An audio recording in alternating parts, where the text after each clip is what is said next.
This video will show you how to perform battery reset using the Smart Diagnostic system. The procedure in your vehicle will be the same as in this video. First, plug your device into DLC, then confirm vehicle information and VIN. Select Workshop Tools. Battery Reset. Battery Reset Service.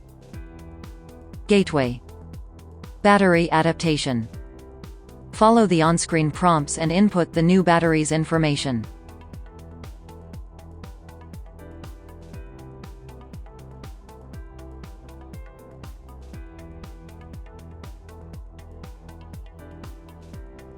New values have been written to ECU. That's how to perform battery reset.